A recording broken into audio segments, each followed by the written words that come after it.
If you found yourself at this video, it's because you've probably got the joyous task of changing the thermostat on your Audi TT with the 2-litre TDI engine.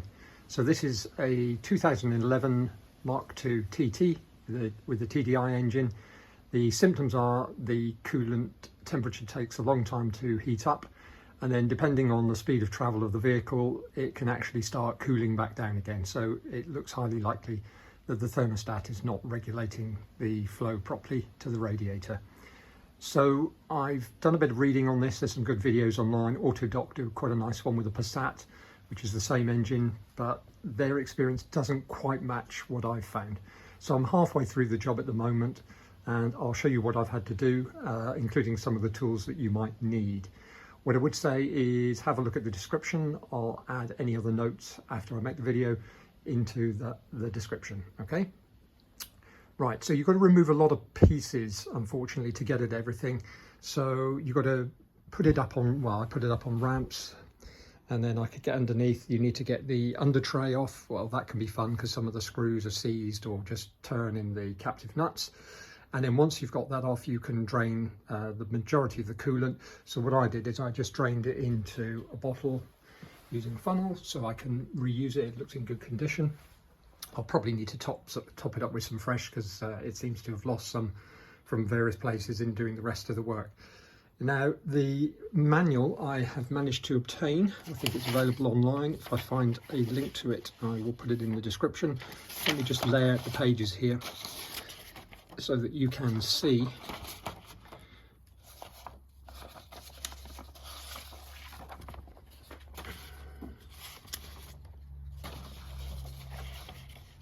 Right, here we go. So if I just come in on these so you can see.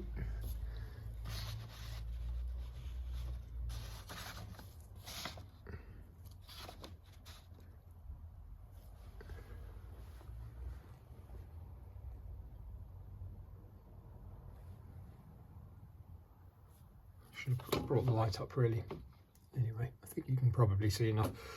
I'll describe it. So in terms of special tools, I've got a regular tool set with some sockets, but what I did have to buy is some of these hose clamp pliers. You have to get quite creative with these at points because of the positioning of the clips. They obviously put the clips in the positions they're in before the engine is put into the vehicle, so trying to get the handles in a position where you can attach the prongs to the clip is interesting. This proved quite useful. It's a little right angle piece of steel. I ground the end down to make a sharper end so I could get it in behind the old thermostat to lever it off the block, because that seemed to be a frustrating point to get to once I'd disconnected everything. And then I had to make this up. So I've got a ratcheting ring spanner with an M8 multi-spline bit from a set I've got, and that was to enable me to get to the lower bolt that holds the old thermostat housing on. So the bolts that goes into are these. So it's got the spline in the middle, and it's a 10mm head on it, but there's just no clearance and no angle. The other thing that was useful was this to lever out the clip that holds the dipstick in. The dipstick really gets in the way of everything, so if you can get it out without breaking it, I would recommend it. It does give you a lot more clearance. And then one of the things, if you take the throttle body off, you'll see that it's probably all, like mine, in need of a good clean, so clean that up before it goes back on.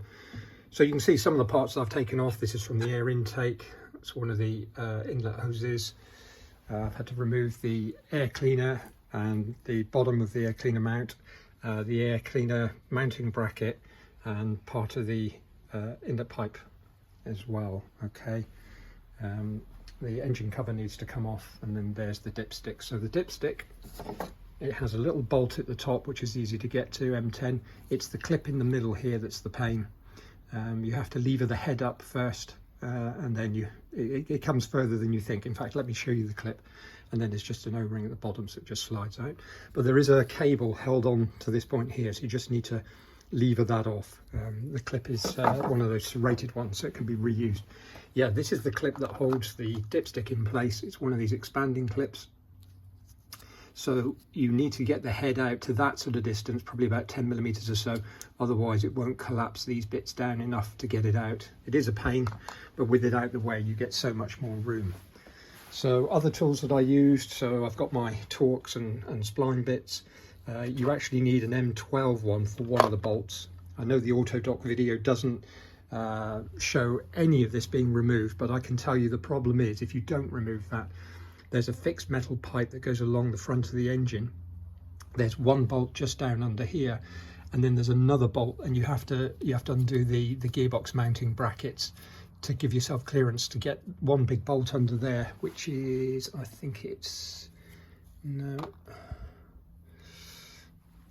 where is it? This one here.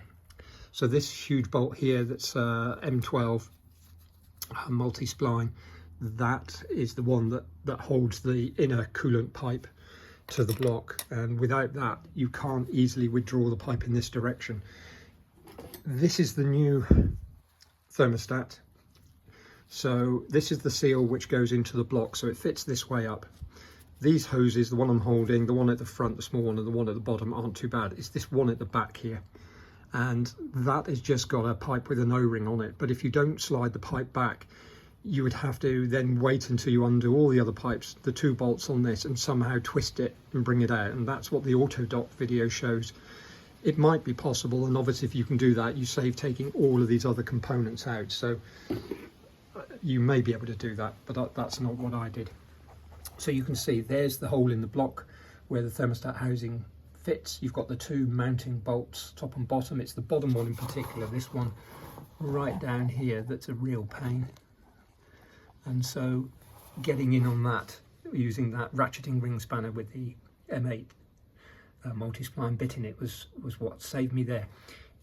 Down the bottom there in the center, that's the hole for the dipstick. So you can see if you've got the dipstick coming out of there all the way up here, it's really in your way and it makes it very, very tricky.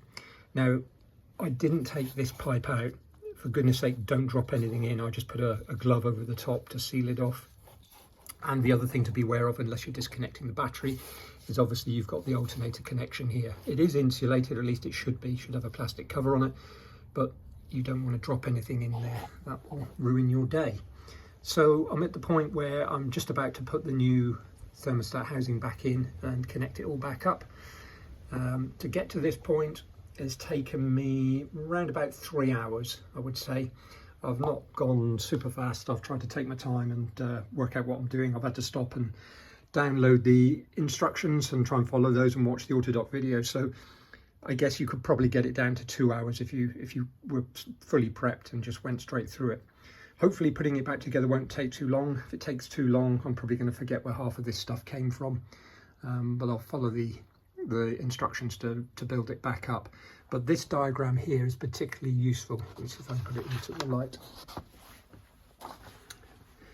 So this one here is useful because it shows you things like the points where bits and pieces bolt on, and you've got, let's have a look, which way round is it? Yeah, so this is the pipe which comes around the corner down here, and I think you've got this one to undo, and then this one is the big M12 one at the end. Sorry, I'm not showing it in the video. Sorry, this is the M8 in the side and front of the block.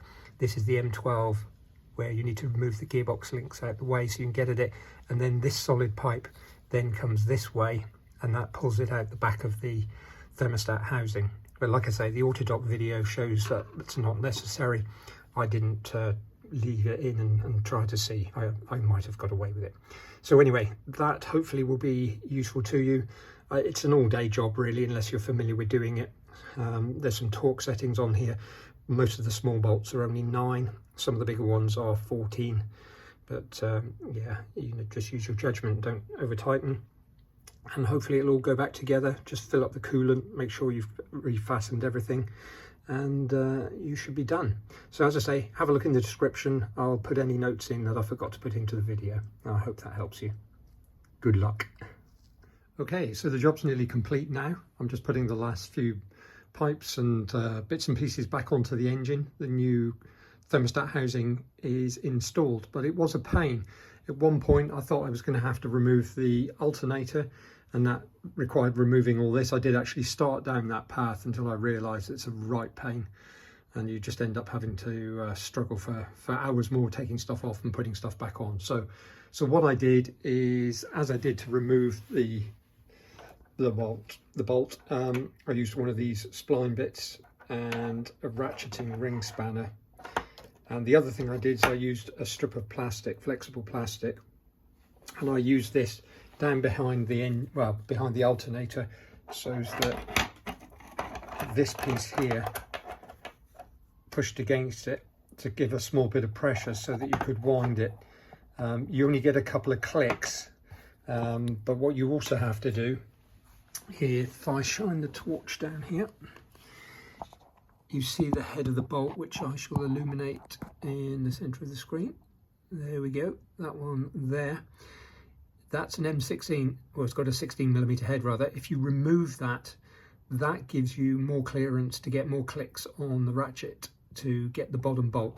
The top bolt, that one there in the centre, that's not too difficult. It's that one there down at the bottom. That is a real pain.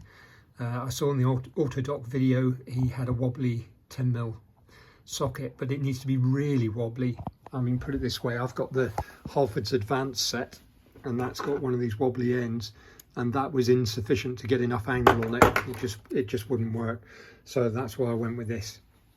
So that's probably worth noting. I think in hindsight, I probably didn't need to remove any of this.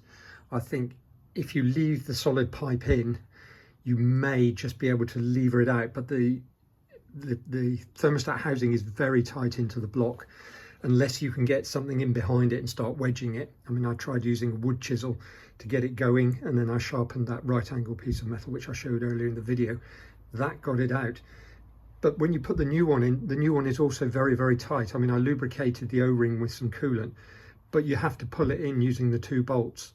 And obviously you don't want to pull it all in on the top bolt because it's going to be twisted. So you've got to ease them in relatively evenly. And you've got to get it in far enough just to get the bottom bolt started. That was all a pain. So it's really not a great job. It's obviously been designed that it's easy to install when the engine's out of the car. But when the engine's in the car, I mean, all said and done, I'm probably 7 hours into this. So, I've cleaned up the throttle body. There was a clip down here which broke that holds one of the cables, the wiring harnesses, onto a bracket. So I had to make a new one with a cable tie. So all of that takes time. I mean, if you've got some spare bits and pieces you can just throw in, obviously that is quicker, but it's a whole day job. It's not incredibly difficult, it's just frustrating, mainly because of the bottom bolt on the thermostat housing. But the rest of it, you've just got to keep going until you get through it. So hopefully that will help you out. Good luck if you are doing this, and hopefully you don't have any leaks at the end and it solves your problem. Thank you for watching.